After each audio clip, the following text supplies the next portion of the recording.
subscribe.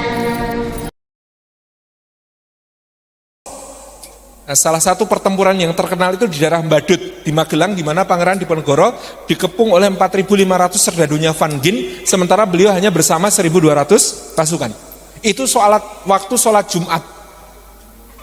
Pangeran Diponegoro yang adzan, Kiai Mojo jadi khotib. Kemudian setelah itu karena sholatnya khauf, itu ya, maka kemudian Pangeran Diponegoro memimpin pasukan yang berjaga. Van Gin nyerbu, gitu ya. Ini masih sholat. Kemudian diceritakan di Babat, Kiai Mojo dari awalnya membaca surah Jum'ah diganti surah Al-Ikhlas. Nah, pasukannya sholat serak. Dari semula mau baca surah Al-Jumu'ah ganti surah Al-Ikhlas. Kemudian dimulailah perang, gitu ya. Dari ada Ali Basah, Abdul Kamil Mertonegoro dari Madiun, gitu ya. Ada Basah Gondokusumo dan Mertonegoro dari Banyumas itu. Kemudian dengan gagah berani menghadang pasukan Van Gin. Di pertempuran Badut inilah Van Gin tertembak lututnya. Van Gin ini tertembak lututnya, kemudian dia dipulangkan ke negeri Belanda. Ini juga kesyukuran untuk De Kock. Kenapa? Van Gin ini jenderal terkejam di Perang Jawa.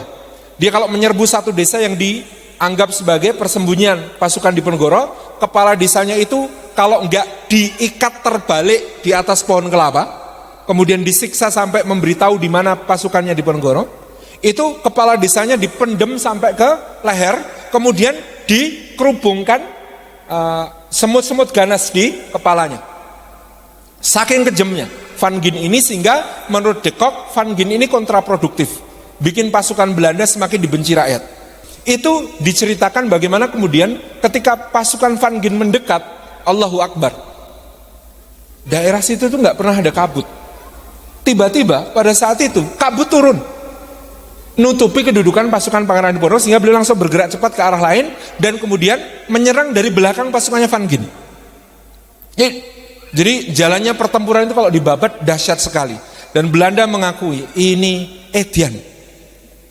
Maka kemudian Bapak Ibu perlu tahu ini satu informasi menarik, ada satu buku yang buku ini menjadi buku pegangan di akademi militer terkemuka di dunia, dari West Point di Amerika Serikat sampai akademi militer kerajaan Inggris dan Breda di Belanda. Buku ini judulnya Fundamentals of Guerrilla Warfare, dasar-dasar perang gerilya. Siapa penulisnya? Penulisnya Jenderal Besar Abdul Haris Nasution. Dari mana Nasution belajar gerilya? Dari Jenderal Sudirman. Dari mana Jenderal Sudirman belajar gerilya? Dari Kiai Suhoda. Suhada ini kiai yang kemudian mengajar dan mendirikan juga Tapak Suci Muhammadiyah. Dari mana Kiai Suhada belajar? Dari ibunya. Siapa nama ibunya Kiai Suhada? Raden Ayu Munteng. Siapa Raden Ayu Munteng? Adalah putri Pangeran Diponegoro.